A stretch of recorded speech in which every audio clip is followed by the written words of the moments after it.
Hi friends, welcome to Chandra's Kitchen. இதுவரைக்கும் சந்திராஸ் கிச்சனை subscribe செய்யாதவர்கள் ரெட் கலர் சப்ஸ்கிரைப் பட்டனை பிரஸ் பண்ணி சப்ஸ்கிரைப் பண்ணிக்கோங்க. கூடவே பக்கத்தில் இருக்கிற பெல் பட்டனை பிரஸ் பண்ணுங்க. எங்களுடைய அப்டேட்ஸ் உடனுக்குடன் உங்களை வந்து சேரும். இன்னைக்கு நம்மளுடைய நிகழ்ச்சியில் ரெட் கேபேஜ் கேரட் பொரியல் எப்படி செய்கிறதுன்னு பார்க்கலாம்.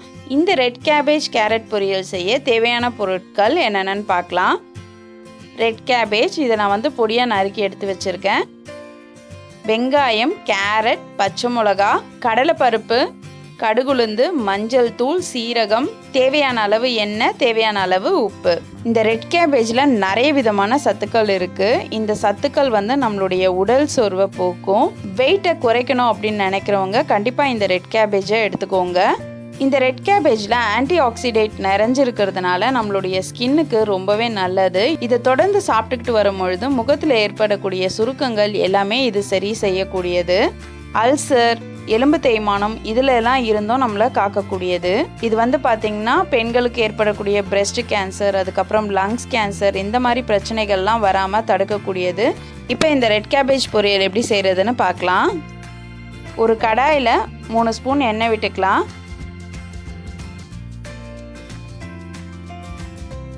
1/2 ஸ்பூன் கடுகுளுந்து சேர்த்துக்கலாம்.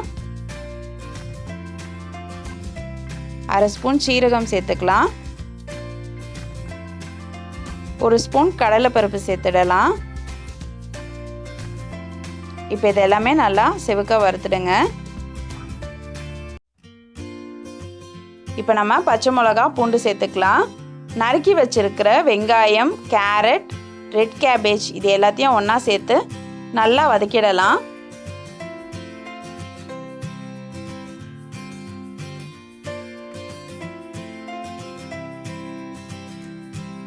இது வந்து நல்லா பச்சை வாசனை போகிற அளவுக்கு நல்லா வதக்கிடுங்க.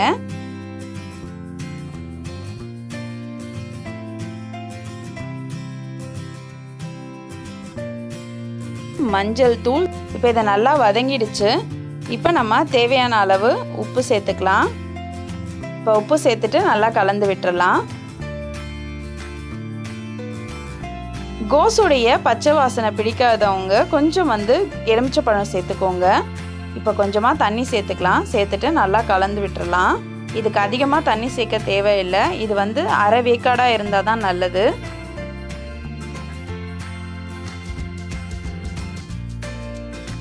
இப்போ இந்த தண்ணியெல்லாம் வத்துற அளவுக்கு இதை நல்லா வதக்கிடலாம். இப்போ இது நல்லா வதங்கிடுச்சு. 1/2 ஸ்பூன் மிளகுத்தூள் சேர்த்துக்கோங்க. கொஞ்சம் கருவேப்பிலை சேர்த்துக்கோங்க. சேர்த்துட்டு நல்லா கலந்துடுங்க.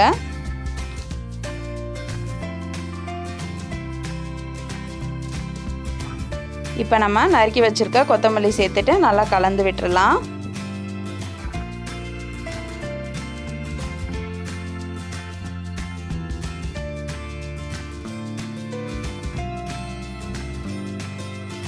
இப்போ நம்மளுடைய ரெட் கேபேஜ் கேரட் பொரியல் ரெடி ஆயிடுச்சு. நீங்களும் இதை உங்கள் வீட்டில் ட்ரை பண்ணி பாருங்கள். உங்களுடைய ஃபீட்பேக்கை எங்களுக்கு சொல்லுங்கள்.